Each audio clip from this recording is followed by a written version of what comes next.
All right, good afternoon. Practice one, we try to split it up 9 periods inside, just for acclimatization purposes and keep the volume intensity as we ramp up here in camp. And then, our guys, trained outside all summer, so we were very confident in their ability to go back outside and, acclimatize, which they did, and got some good teamwork, 7-on-7. You guys were there for it, guys and gals. Good work today. I thought, the realistic expectation is that, there's a number of veterans back here that, they're able to, recognize and understand the way to prepare in relative terms practice, right? The way I wanted practice to go last year at this time, we were teaching them how to practice. So, there should be that expectation that, you come into practice one that guys know how to do the things that you expect to prepare the right way. And I think by and large that happened today. And then there's some young guys that are trying to figure it out, stay up, don't pull a teammate down on the ground, run out, keep your helmet on, pay attention to detail, all those things. But that will come. That's part of our job in teaching and making sure that it's getting done the right way.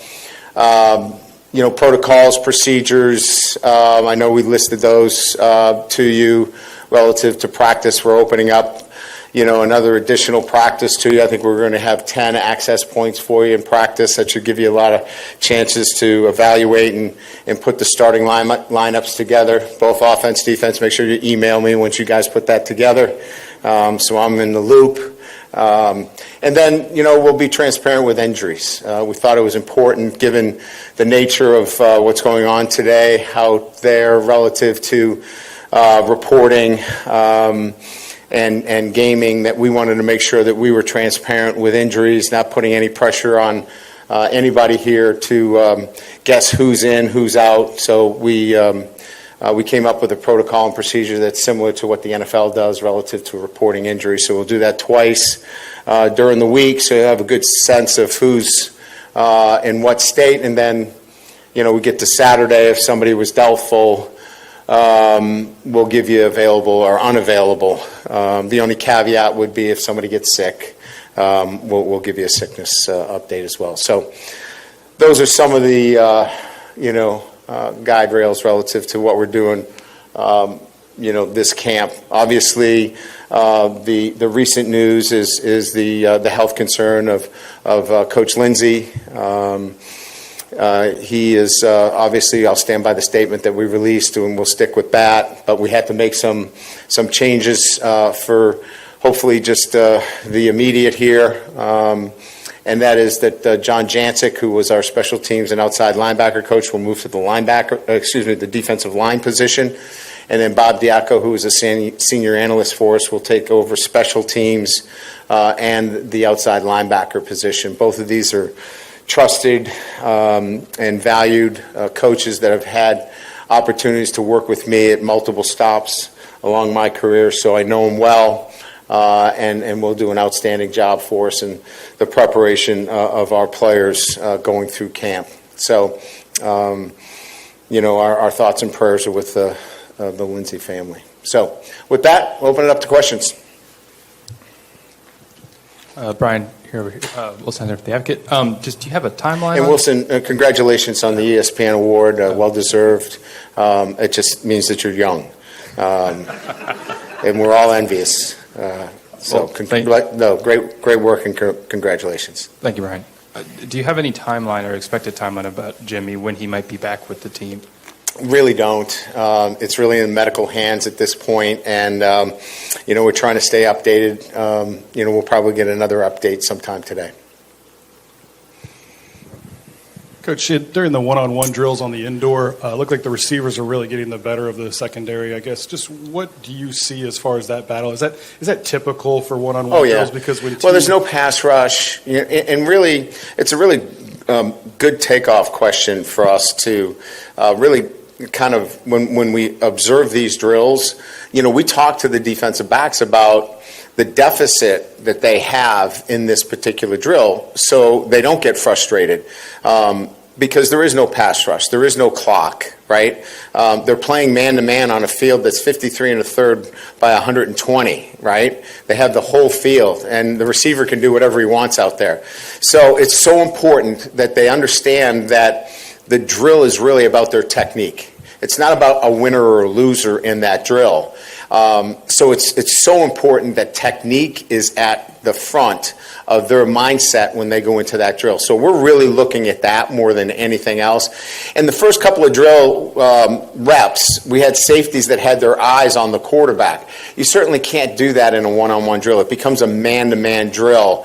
And so you're teaching that along the way. So the observations are right, but in the way you have to look at it is a slanted drill for the offense, and it's really built on the technique for the defense. Coach, right here, Dylan Sanders, 24/7. The young guys at tight end seem to be doing a lot. What can you say about Markway and Pimpton and using their athleticism? Yeah, I mean, you see Pimpton out there. He's a big body guy that has soft hands. Was my first, glimpse at him out there. And, he's certainly, if you watch tempo, he had a hard time getting lined up. But that's on us. We got to figure out how to get him lined up. Maybe just put him in one position and go, because he certainly has the tools. And that's kind of what we thought. And he's much bigger. He's up to about 245 pounds already. When he got onto campus, he was, I think, 222. So he's done a great job of taking care of himself and doing the right things in nutrition. So yeah, he looks good, and Markway's moving much better. He's leaned up, much more agile, because he's a big body guy that can help us. I think we've really built the depth there at the tight end position that we needed around Taylor. So I think it's going to be a good group. Hey, Coach, here in the back, you talked about how much the team knows how to practice as opposed to a year ago. Are you excited about how much improvement you can make, how productive you can be in the next month leading into Florida State than, say, a year ago? So I don't want to overuse this phrase, but I do want to say that there should be a realistic expectation that everything that we do a little bit better. Does that mean we're going to win every game we play? I'd like to, but I think that you have to have a realistic expectation that the work that we did last year, we should be able to build upon. So in all the questions that are asked, I would say to you that we go in with the same kind of realistic expectation that we should be making some kind of incremental jump in certain areas. Does it mean you go from 1 to 10? No, but I think you can go from 1 to 3. Can you go to 8 to 10? Yeah, I think in those, those are what I'm saying are the realistic expectations across the board for every player. So they should be making those jumps. Freshmen, I think we have to be more patient. We've obviously got to teach more. But I guess that's how I feel about everything that we're doing on a day-to-day basis. Hey, Coach, without the new injury protocol, if you kept it as the same, you were concerned that because of the gaming, your players, staff would just be hounded by, friends, family, whoever, for injury info?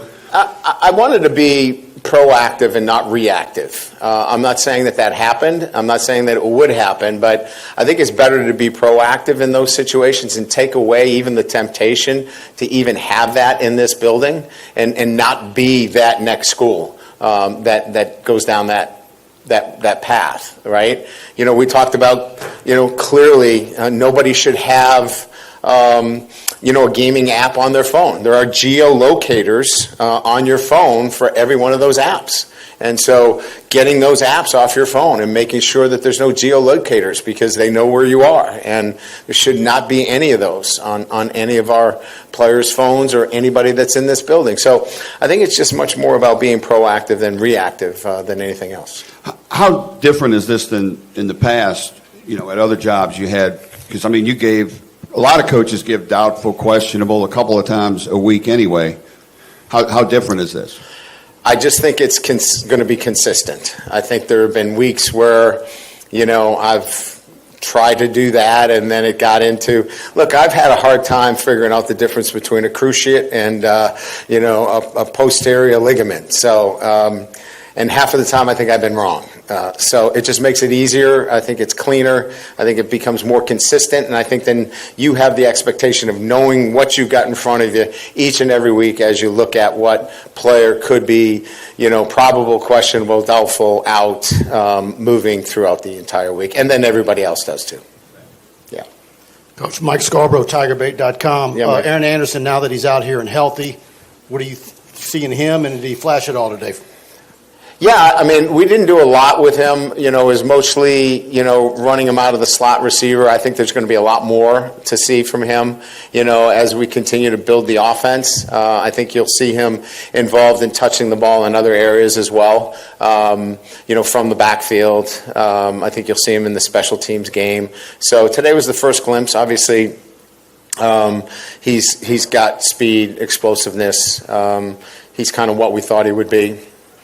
Our strength coaches really liked his work ethic, very strong in the weight room. So I would say that I think we've just scratched the surface in terms of what we can do with him. Hey, Coach, over here. Matthew Bruni with On 3. When you have the versatility of guys that can play nickel and safety, just how does that factor in, and how does that help y'all when y'all figure out what y'all have back there?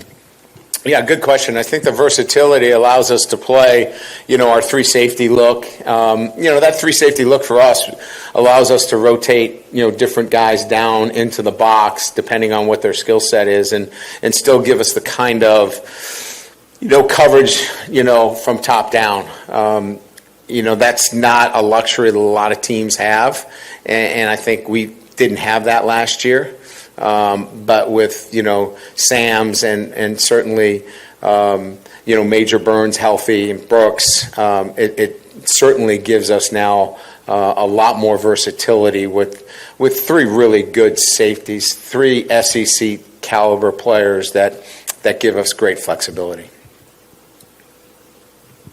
Hey, Coach Kelly, right here in the middle, sir, right here. Hey, when we talked to you at SEC Media Days, it seemed like John Emery Jr. was on track to return to the team. Did something happen within the last month? He had to finish up an internship today. Final. He's in great shape. Thanks for asking the question. He has done everything. He has been fabulous to work with. We're proud of his accomplishments, and he'll be with us tomorrow. But he had to get an internship finished up today, finish that paperwork, get that turned into the registrar's office. And instead of rushing out here, with his shoes untied and kind of running on the field, we just said, take care of it. You've gone this far and worked this hard. Get that taken care of, and that's what he's doing today. That'll give us more running backs.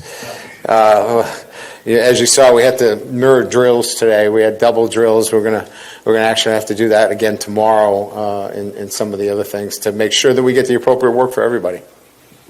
Coach over here.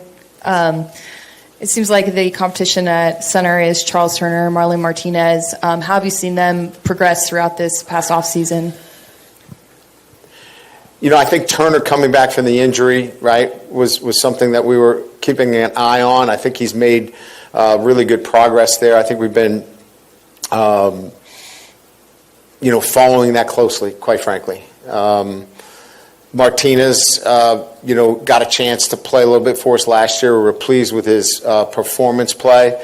He needs to continue to work hard on his weight. We want to make sure that, from a weight standpoint, he stays vigilant there. We can't have him get too far outside some of the parameters we put on him, but he's working on it every day. We're going to work. Bordelon's going to still continue to cross train there like he did in the spring, and we've got Deli there as a backup to cross train there, and DJ. One of our freshmen will now move over to the center position. So I don't know that we're done there in terms of making final decisions. I think we're going to create a little bit more competition there as the weeks unfold. But you're right in your assertions that it's 1-2 there right now. And then I think we're going to probably focus a little bit after the first 6 practices and then make that a real point emphasis, the center position, in terms of battling 2 and 3. Coach, you touched a little bit on the running back room, rather crowded, but what did you see from Logan Diggs today? I just watched the technical work that they had going on, and obviously he's a guy that I know very well, and I know what he's capable of. He's very smooth. He's physical. He's got a great burst, and his ability to stay on the field on all 3 downs. He knows protections. He can catch the ball coming out of the backfield. So, I know him really well. He looked good. The question with him was his health. He had a hamstring that we had to work through most of the summer, which limited him, but he looked healthy, and that was really the biggest thing for me, to see that he was healthy today. And he looked good. He felt good. And he just adds to the depth of that room, which is going to be as complete and as deep as any running back room that I've ever coached. Hey, Coach. Glenn Westco, 247. Just what's the next step of evolution for this offensive line, the starting unit in particular? And now that you have all these guys, the depth, do you guys feel better about the depth that you have across the board on the O-line? Well, certainly we do. I mean, anytime, you get a situation where you have 4 guys that have started SEC games compared to last year, where you were like, I have no idea. You come into it feeling a lot better. I think Brad's built a great relationship with the guys, that they understand what they're doing, how they're doing, and when they need to do it, which is really important. Offensive line is adjusting on the fly, and their ability to do that now is really the difference in being a successful offensive line. Everything happens after the snap, and these guys now have adjusted to the point where they can handle things on the fly. I think it'll be an interesting deal, right? I mean, we're going to have to see some of these young guys. We're not going to throw them in there with the first group right away, but it'll be similar to the evolution of our freshmen last year, where we gradually brought them along and then they took over some positions. You may see that happen again in camp. We're going to give them a little time. I don't really like to set a depth chart the first 6 practices. I like to let the guys kind of go out there that we're starting, and then let's see how this competition takes care of itself. But I think there could be potential battles on that offensive line. Hey there, in the middle, Brett Martell with AP. See, when in the new injury report, you mentioned a similarity to the NFL. Of course, all those teams follow the same rules. So, 2 parts. One, would you like to see more uniform injury reporting rules across major college football? And second, when there isn't, and you're having to come up with your own, how do you weigh the benefits of being proactive versus, maybe some coaches? You keeping opposing teams in doubt or whatever about who's playing? Yeah, I've been doing it for so long, 33 years. I don't know that I've ever went into a game and go, whoa, we got an upper hand today. I didn't know he was playing, or I did know he was playing. I just think it's overrated. I think you're preparing during the week for what you expect. I mean, I can't tell you how many times that we didn't know a particular quarterback was playing and the other guy. You got to adjust on the fly. So I think it's much ado about nothing, and I think we angst over the littlest things that don't really affect the game, and we make too much of it. I don't want it to be a situation where it causes something to the point where somebody loses their job or somebody loses eligibility. To me, that's a bigger issue than, well, we got a tactical advantage today because we found out he was playing. I mean, I'm not going to say it's silly, but let's have a protocol. Here's the procedure. Here's what I'm going to follow. Here's what we're going to do. And it probably took me too long to come to this realization as well. Coach has time for 2 more. Hey, Coach, right here. Shea Dixon with On 3. What is a position group that last year you probably started today as a worry and this year might be a strength?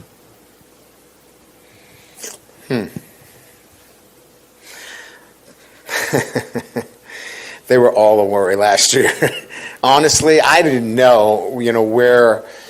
I mean, I think if you said to me last year, where's the potential strength, I probably would have said defensive line, right out of the gates, and possibly wide receiver, right? This year, I would say that, strengths would be returning veterans on the offensive unit, like having returners on that side of the ball, and veterans on defense. I think the strength of this unit is returning SEC players, guys that have played football, SEC football, on both sides. So I don't know that there's one particular position where I go, well, that we're just, we're better than everybody. Playing in this league requires more than just athleticism. You have to have the talent, don't get me wrong. But you have to know how to play this game for 4 quarters in the SEC. You have to play it the right way. If you play it the right way for 4 quarters, you can win a lot of games in this league. But you need experience. And I think we have experience, and I think that that's going to be the strength of this football team. Yeah, Brian, right here. The way you use Neighbors in the bowl game, they kind of really open your mind to how much you can expand his role, the different things he can do. Are you saying I had a closed mind? Is that what you're referring to? Maybe so. Yeah. I think, when you get into bowl games, you tend to have a little bit more of that, throw everything at them, kind of mentality. I don't know that you always kind of carry that into the season. I think you kind of go back to who you are and how you want to do things. But let's face it, he's going to be a featured player for us. And we featured him in the bowl game. So does that mean he's going to throw the ball 3 or 4 times? Probably not. But he will be featured differently than he was featured last year. So I think yes and no in answering your question. You're going to see more Malik Neighbors featured in a manner that you didn't see last year. But I don't know that we'll have the kind of repertoire that we had in the Cheez-It Bowl. It was the Cheez-It Bowl, was it?